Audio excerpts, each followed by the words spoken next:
E aí galera do canal Futebol História, chegando aqui para falar um pouquinho mais sobre o Corinthians, né? Cara, o Depay tá fazendo muito sucesso mesmo no Brasil e vocês vão ver um vídeo aí do canal UOL, tá? Vocês sigam lá o UOL, PVC e a turma lá falando sobre o Depay já estão muito, digamos assim, já convencidos de que o Depay, sim, ele se encaixou muito bem no time do Corinthians, mas tem que ter o quê?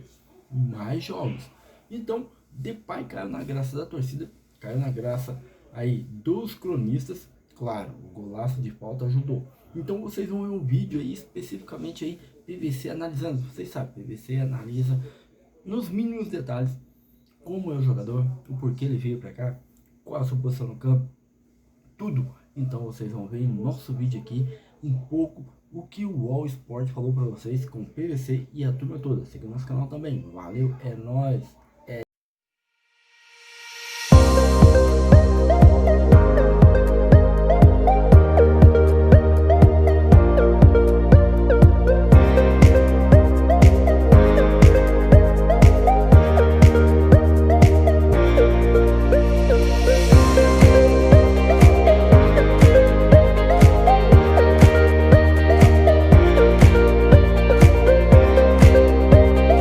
Mas eu já adianto para vocês aqui, eu tô depaisado, porque é o seguinte, ontem eu tive um encontro com o Memphis Depay, que foi eleito o craque do jogo, o melhor jogador da partida, fez o primeiro gol com a camisa do Corinthians. Vou trazer bastante bastidores da Neoquímica Arena, inclusive notícias sobre o lado corintiano desse mistério Hugo Souza, PVC, que está com o telefone. Tá ligando para quem? Tá ligando pro Depay, PVC? Não, tô. Bom dia, PVC. Tá podendo falar ou quer falar daqui a pouquinho? Não, eu tô tentando descobrir por que o Corinthians tá jogando de preto em casa. E diz que foi porque os jogadores adoraram a camisa e querem jogar de preto. Então, por isso que tá acontecendo isso. O Corinthians não joga de preto em casa, né? Não jogava, nunca jogou. O uniforme número 1 é o dono da casa que escolhe, joga de camisa branca, calção preto e meia branca. Mas é o segundo jogo seguido que o Corinthians pede. Não é uma decisão do departamento de marketing. É uma decisão dos jogadores. É isso que eu estava ouvindo aqui agora. Muito bom. Desculpa o barulho aí, O... fui eu que atrapalhei, mas é porque eu tô abrindo o chat para ler o que vocês estão falando aqui. Então, mandem mensagem. Vamos começar mostrando a foto mais legal da rodada de ontem? Por favor, JP, coloca aí André Hernan e Depay. Quero saber aqui do chat quem tem mais estilo. Em quem você vota? Eu voto no Hernan, com certeza, 10 vezes. Olá, que craque, meus amigos. Ele foi eleito Tava craque da combinando. partida, como você falou, Hernan, mas, assim, que ele jogou... Né, não, eu não acho que ele foi o craque da partida, mas ele fez um golaço. É para ficar vendo no looping. JP, pode colocar os gols. Só queria chamar o Hernan primeiro na foto, que é mais bonito que o gol do Depay. Quase mais bonito, um pouquinho mais bonito. Não, assim, eu concordo com você, Domi, que ele não foi o craque da partida, mas eu entendo a premiação, por quê? Por dois motivos. Primeiro, foi o gol decisivo, porque o jogo estava empatado. O Corinthians estava sendo até pressionado pelo Atlético Paranaense, estava tendo mais sorte do que juízo no jogo, e o Depay faz o gol que incendeia de novo a Neoquímica Arena, e aí ele constrói esse placar elástico de 5-2. Então ele já faz a diferença ali. E aí você coloca a cereja em cima do bolo, que é o primeiro gol dele com a camisa do Corinthians, aquela festa toda, e aí o Corinthians teve o controle do jogo. Então, assim, colocando isso, entendo o prêmio de melhor em campo. Mas se a gente for colocar como desempenho em campo, de entrega, de resultado e tudo mais, eu daria o troféu para o Yuri Alberto e até então, de repente, colocaria como um concorrente o Carrillo, que para mim foi um jogador que foi uma máquina dentro de campo ontem, o peruano que para mim chega, veste a camisa do Corinthians e não sente nada. Parece que o Carrillo joga há 15 anos no Corinthians. É impressionante o que está jogando o peruano. Então, assim, só fazendo esse adendo, mas ontem foi de fato uma grande apresentação do Corinthians, passando alguns sustinhos, né, PVC? Passando susto. O final do primeiro tempo foi de susto. E acho até que assim, o Hugo não teve culpa em nenhum dos dois, mas também não fez milagre em nenhum dos dois, né? Tem muita bola entrando pelos lados do campo. Aí o gol espetacular do Depay, que muda a cara da partida. Eu acho que o Garro jogou muito bem também. O Carrilho está jogando uma função diferente do que a gente se acostumou a ver. Eu acompanhei muito o Carrilho jogando no Sporting, um pouquinho no Benfica depois. E o Carrilho é na ponta. E ele está jogando num losango de meio campo pelo lado direito. Assim, José Martínez, Carrilho, Bidon, Garro na ponta do losango e os dois homens de frente, o Depay e o Yuri, que voltou a jogar bem, né? Mas o Garro é muito decisivo. Pelo passe, pelos gols, muito decisivo. O PVC, tem uma pergunta aqui. Sim. Do José Luiz de Souza. Valeu, José. Eu acho errado essa história do Memphis lutar pela bola na defesa. Ele tem que ficar mais perto do gol. Não se manda um grande escritor carpir mato. Não, mas isso então, mas tem nome, né? Mas tem um detalhe Mas tem um detalhe muito importante sobre essa questão dele voltar para marcar. Eu estava atrás do gol defendido pelo goleiro do Atlético Paranaense ontem, Michael, enfim. Michael, né? E ontem o Memphis, ele recebe uma bola, estava 2-2, ele recebe uma bola que ele ficaria de frente para o gol, de frente para a defesa do Atlético Paranaense. E ele dá uma pichotada, ele fura, né, a bola passa por debaixo da perna dele. E assim, sabe quando o estádio faz aquela coisa assim, tipo, putz, foi um vacilo dele. E aí o Atlético retoma a bola e o Memphis fica inconformado. Na cabeça dele passa algo do tipo assim, cara, todo mundo tá botando uma baita expectativa em cima de mim e eu dei uma pichotada. Então ele dá um pique e vai até a defesa no escanteio. E aí ele recupera com um carrinho e aí a torcida vai ao delírio. Ele recupera e dá uma saída de bola. O Carrilho dá uma velocidade no contra-ataque, joga para o Romero e ele acompanha o Memphis. Só que ele perde um pouco do ritmo. E quando ele chega na intermediária, ele está cansado. E aí ele toma uma falta. Mas para mim, a leitura que o Memphis fez foi de um jogador experiente. Ele dá o corpo para o adversário e aí ele toma a falta. E aí, na falta, ele faz o gol, que muda a história do jogo para o Corinthians. Então, assim, a percepção dele de buscar a bola foi de quem perdeu e todo mundo bota muita expectativa nele. Então, foi um jogador que teve essa noção do que o torcedor do Corinthians espera dele. Então, não é aquela questão, culpa de alguém de botar ele para marcar. Não, foi uma iniciativa do próprio jogador que sabe o tamanho que tem dentro do Corinthians, né?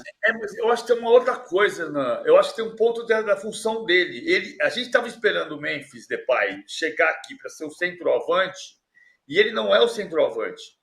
Ele é o segundo atacante. Ele é o ponta de lança. O centroavante continua sendo o Yuri Alberto. É um 4-3. Eu vou fazer uma prancheta, improvisar uma prancheta aqui. É um 4-3, 1-2, 4-3, 1-2, é um losango de meio campo. E o Memphis joga aqui com o Yuri Alberto aqui, ao contrário. Yuri Alberto aqui, Memphis aqui, vindo da direita para dentro. Então, quando perde a bola, o Garro vem marcar o volante e o Depay vem participar defensivamente. Embora ele seja... Porque se você tiver os dois soltos na frente o tempo inteiro sem participação, e ele tem esse entendimento tático, e ele está participando muito do jogo. Não é o escritor no carpir-mato. Não se trata disso. Acho que tem um entendimento do jogo que ele tem. Ele entendeu onde ele está. Entendi o que você falou. Ele entendeu que ele está em Itaquera. Ok. Mas ele tem também uma compreensão do jogo que faz com que ele participe defensivamente. É a leitura. E ele já está se sentindo em casa, hein? Vamos ouvir o que ele falou sobre a Arena?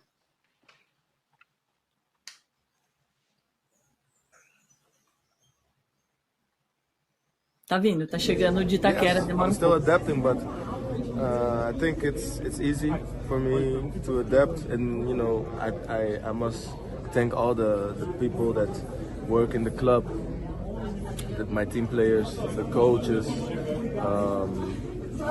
and the fans, because I feel like already home, and I feel like it's not been so long, but the way they receive me is amazing, and I'm grateful for it. Não tem como você não se sentir em casa com a Arena fazendo a festa que fez, né? E assim, nessa questão dele se sentir em casa, ontem eu pude perceber ali nesse contato que eu tive com o Memphis, troquei poucas palavras ali com ele, mais ali no protocolo ali do que eu tinha que fazer e tal, como ele é um jogador que tem esse entendimento que ele é um jogador importante, que tem essa coisa do marketing, que tem que atender tudo, que tem do pós-jogo, porque assim, não estou aqui para falar mal de ninguém, porque assim, muitas vezes a gente acaba para elogiar um, tem que falar mal do outro, eu não sou desse perfil. Mas o entendimento da posição dele de jogador e do que ele tem que cumprir. Isso a gente vê muito, por exemplo, na NBA. Então, acabou o jogo, ele tinha que cumprir a entrega do jogador, do melhor jogador, a entrevista para a detentora, foto para outro patrocinador e atender a TV oficial do clube e as mídias sociais do Corinthians.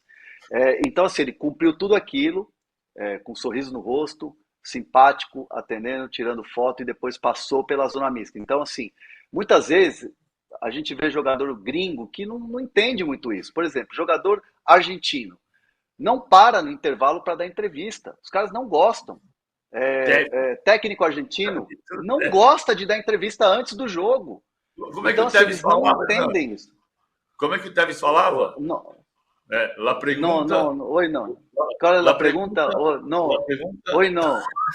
Oi, não. Não, oi, não, não, oi, não, oi, não. Não, amanhã, oi, não. Então, assim, é cultural dos caras. E beleza, o Messi, quando para falar, ele fala com o Esteban Adu, ou então ele fala com o Mariano, que eu esqueci o Mariano, que eu esqueci o sobrenome dele, que são dois repórteres muito conhecidos na Argentina, que eles têm a confiança do Messi. Então, assim, é uma questão cultural. E o Memphis entendeu qual é a parada e ele entende que ele tem que fazer isso e ele faz isso com muita boa vontade. É um cara muito profissional, muito solícito. E entendeu que o Corinthians dá muita visibilidade. E a torcida do Corinthians estava precisando disso. Ele entrou com a menininha da mochila. Foi a coisa mais linda a cena ontem. A mochila do papelão. Foi uma coisa linda ontem. Muitas mensagens legais aqui. Valeu, gente. Não esquece de deixar o like, hein? O Lucimário Veloso Neto. Mas vocês são resultadistas, viu? De um jogo para outro, muda tudo. KKKKK. E o Rafael Quadros mandou um super chat aqui. Valeu demais, Rafael. Ele fala aqui, nada como o melhor programa esportivo depois de 5 gols do Timão. O clima para domingo é todo nosso. O Flamengo mandou mal em pedir para mudar as datas. Valeu, Rafael. Que mensagem maravilhosa. Mas esse negócio de resultadista é porque de um jogo para o outro muda o clima, exatamente como o Rafael Quadros está falando aqui, né, PVC? O Corinthians, que não iria jogar esse jogo, joga, goleia e vai chegar com uma moral muito maior, obviamente, do que o Flamengo, que perdeu para o Fluminense no Clássico. A gente não é resultadista, a gente tenta olhar a atmosfera do estádio. Por exemplo, quando a torcida do Palmeiras aplaudiu, mesmo depois da eliminação, a gente entendeu que tinha um fato acontecendo. Mesma coisa acontecendo assim, a gente está dizendo desde o princípio. São situações completamente diferentes e que podem ser vistas pelos dois prismas. O Depay. O Memphis é o Messi? Não é. O Memphis é uma contratação sem risco? Também não é. Porque vocês podem dar sorte de deixar de existir dia 2 de janeiro, mudou o cenário. Alguém vai ter que pagar. E esse alguém, quem tem contrato é o Corinthians. Então tem um risco. Agora, a atmosfera da Neoquímica Arena mudou. Completamente se transformou. Ontem tinha 44.399 espectadores. Aliás, só na linha do que a gente estava conversando ontem com a Lívia sobre o preço do ingresso, eu sei que o aumento do preço é para o jogo contra o Flamengo, seria para o jogo contra o Flamengo, mas ontem o preço médio deu R$2.400.000 por 44.399. O preço médio pago pelo ingresso foi R$55, que não é baratinho, mas também não é 200. O preço médio foi R$55. E tinha 44.300 pessoas alucinadas. O jogo de domingo, o Flamengo é favorito para a classificação.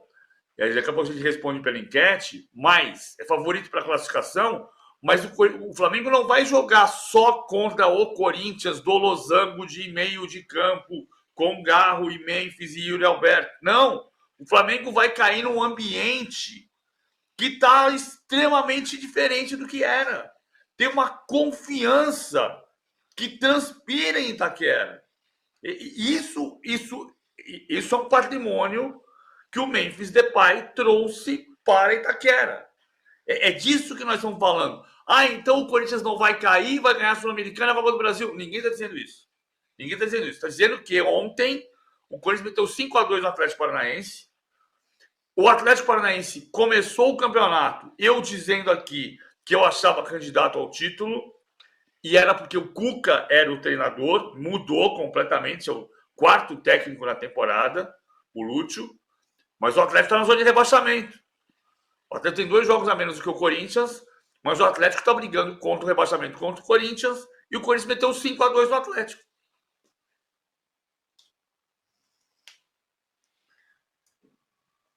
Acho que muda. Opa, desculpa.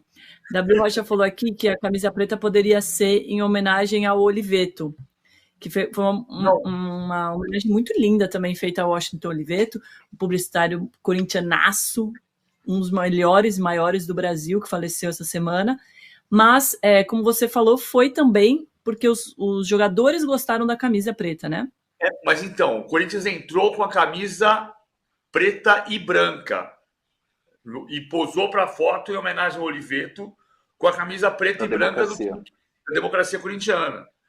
A camisa que é o modelo... A camisa número 1 do Corinthians, o uniforme número 1 do Corinthians é camisa branca, calção preto e meia branca. Eu não gosto de mudar isso. Eu não gosto, não sou corintiano, mas não gosto de mudar isso. Em casa é camisa branca, calção preto e meia branca. Os jogadores estão jogando todo de preto porque eles adoraram a camisa preta, que é muito bonita mesmo, mas eu acho que é muito bonita para jogar como visitante, mas não importa. Ontem o time entrou em campo com a tradicional camisa número 2 do Corinthians, que é a camisa do gol do Basílio em 77, 13 de outubro de 77, jogou com a camisa listrada preta, com frisos brancos e gola redonda em 77. Em 82, a camisa tinha o logo, boa parte de 83 teve o logotipo Democracia Corintiana, que foi criado esse slogan e a logomarca pelo Washington Oliveto a partir de uma frase do Juca Kfouri. O Juca fala em democracia corintiana porque 82 foi o ano da volta das eleições para governador. Entre 64 do golpe militar até 82 não havia eleição para governador. A primeira eleição para cargo executivo depois do golpe militar de 64 foi a eleição para governador. Por isso, coincidindo com a decisão dos jogadores do Corinthians, que tomavam decisões colegiadas, Sócrates, Casagrande, Solito, Alfinete, Vladimir, Zenon, tomavam decisões colegiadas, cunhou-se o termo democracia corintiana e o Oliveto imediatamente, captou no ar e fez a logomarca, democracia corintiana com TH. Corintiano no dicionário se escreve sem H. A logomarca democracia corintiana, feita pelo Oliveto, gênio, o maior gênio da publicidade brasileira, se escreve com TH. Eu não resisto, eu não gosto de fazer obituário, mas eu conto uma história, eu acho uma história linda. Linda. Desculpa, tô falando demais, homem. A minha filha, Bruna, queria fazer publicidade. E a Adriana, meu amor, achava que não devia fazer publicidade, devia fazer administração. E eu tive a honra de ser convidado pelo Oliveto para escrever um capítulo do seu livro Corinthians contra os Outros, que está lá, publicado. Aí, como o Oliveto tinha me dado essa liberdade de certa vez, eu não sou amigo do Oliveto, não sou amigo da família do Oliveto, não se trata disso. Eu passei a mão no telefone, liguei para o Oliveto, que estava morando em Londres, e falei, Washington, deixa eu te contar uma história, na minha família está acontecendo esse cenário assim, assim, assado. O que é que você acha? O Oliveto falou, fala para a Bruna fazer administração com ênfase em marketing. Se ela gosta de marketing, manda ela fazer administração com ênfase em marketing. Sabe o publicitário lá dos anos 80, que ganhava muito dinheiro e namorava muita gente? Esse cara, hoje em dia, é o chefe de cozinha. E a Bruna foi fazer administração com ênfase em marketing, porque o Oliveto mandou. O Oliveto mandou, não, o Legal. Oliveto sugeriu. Boa história.